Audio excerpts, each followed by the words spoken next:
aí, pessoal, questão de número 16 do capítulo 10. Um disco gira em torno de seu eixo central partindo do repouso com aceleração angular constante.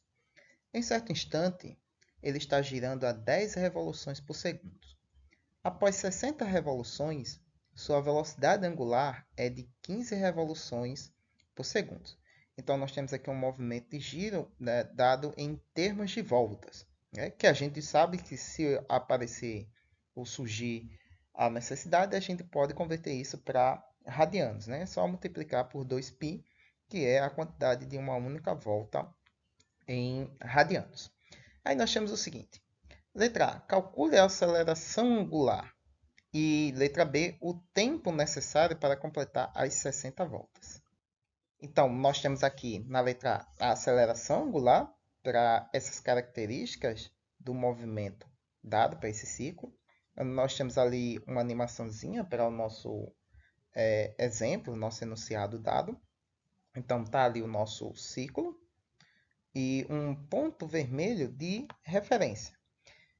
Para mostrar que o nosso objeto, né, o nosso círculozinho, ele parte do repouso e começa a acelerar com uma certa taxa que a gente vai tentar descobrir. E depois de um certo instante, ele passa, né, a ter uma velocidade angular de 15 revoluções por segundo. Então vamos à taxa de aceleração. Bom, dada as grandezas envolvidas, a gente pode aplicar aqui a equação de Torricelli para o movimento angular. Né? A descrição, só que aqui para o movimento angular. Então, nós temos a velocidade angular ao quadrado, vai ser igual à velocidade angular inicial ao quadrado, mais duas vezes a aceleração angular vezes o deslocamento angular. A gente tem todas essas características, né, todas essas grandezas, e basta só isolar a grandeza de nosso interesse. Então, nós temos o seguinte. Velocidade, quer dizer, aceleração angular vai ser o quê?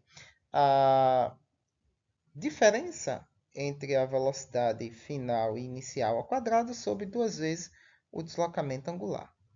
Como ele pede para um certo instante em que há 10 revoluções por segundo e depois 15 revoluções por segundo, e nesse intermédio entre esse aumento da taxa da velocidade, o objeto deu 60 voltas, então está aí as nossas grandezas.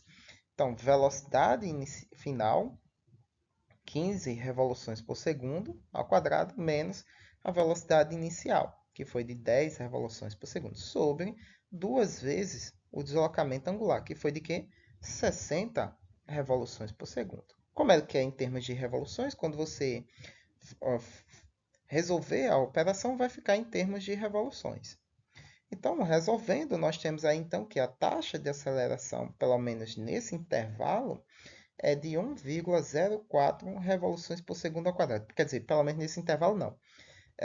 No movimento como um todo, né? Fora desse intervalo também, já que o enunciado nos diz que a aceleração ela é constante.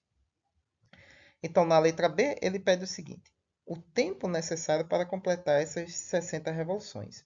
Então, nós temos aí um intervalo de tempo que ele parte de 10 revoluções por segundo e vai até 15 revoluções por segundo. Nesse crescimento de taxa, né, desse intervalo, o objeto deu 60 revoluções. Então, ele quer saber quanto tempo se passou dentro desse intervalo, para ele ter dado essas 60 revoluções. Então, nós vamos aplicar aqui a nossa equação da função horária, só que substituindo o nosso termo aceleração pela a soma da quantidade de revoluções. A gente aprende a chegar nessa equação lá no capítulo 2, se eu não me engano, de cinemática. Mas também, eu acredito que também no próprio capítulo 10, também tem como é que se diz o nome, rapaz? Oxi. Mostrando como é que se chega, deduzindo essa equação. Eu acredito que sim. Depois eu vou dar uma olhada. Então, nós temos aí o termo da nossa velocidade inicial, ele é cancelado ali. né? Então ele é nulo, então por isso que ele não aparece nessa equação. E aí ficamos só com a variação do deslocamento como sendo um meio da velocidade angular inicial mais a final, multiplicado pela variação do tempo. Como a gente quer o tempo, a gente isola essa variável, então a nossa equação fica com essa cara aí. E aí simplesmente substitui as grandezas, pois a gente tem todos esses valores. O deslocamento angular, que é 60 voltas, e as respectivas velocidades iniciais e finais, que é de 10 e 15 voltas por segundo.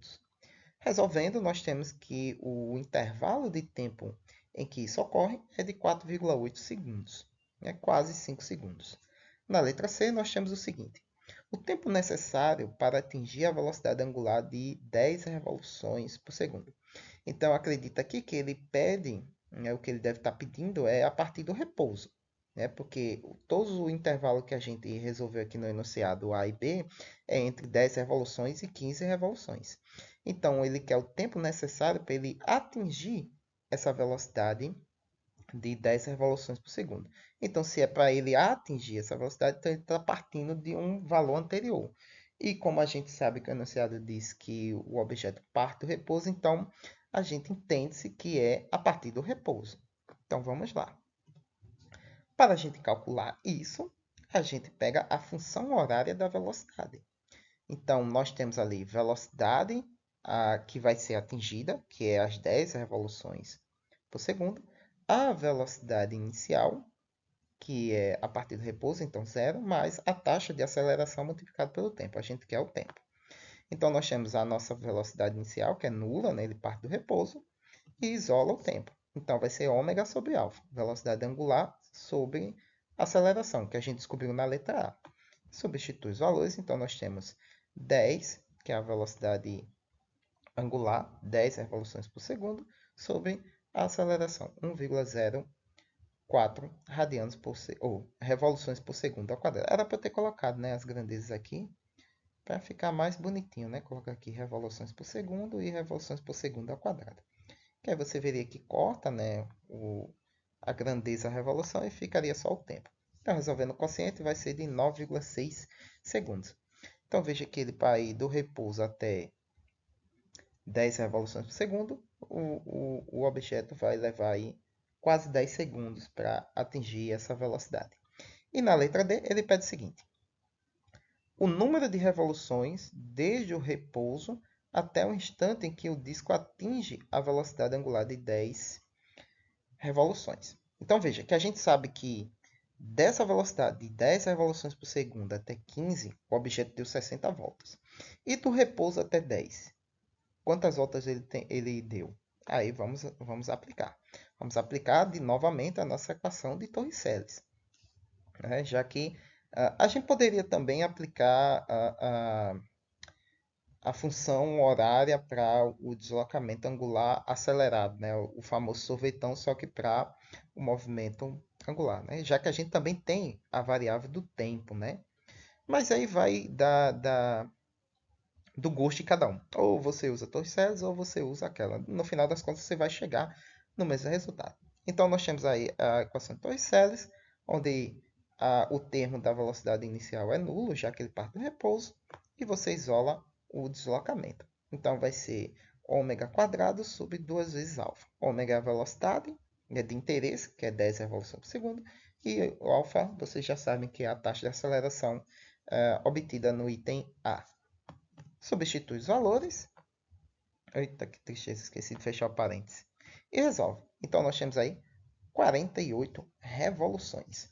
Né? Então, né, lembre-se que está tudo em termos de revoluções. Né? Então, aqui está revoluções por segundo, e isso tudo vai ficar elevado ao quadrado. E aqui embaixo a gente tem revoluções por segundo ao quadrado. E aí, nesse caso, vai ficar em cima segundo quadrado sobre segundo quadrado.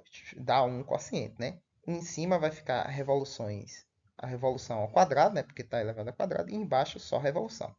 Então, o quociente entre revolução ao quadrado e revolução é só revolução. Então, nós temos aí 48 voltas dadas nesse espaço de tempo em que o objeto saiu do repouso e acelerou até uma taxa onde ele atinge uma velocidade angular de 10 revoluções por segundo. Muito bem, pessoal, espero que tenham gostado, espero que tenham compreendido e acompanhado o raciocínio comigo até aqui.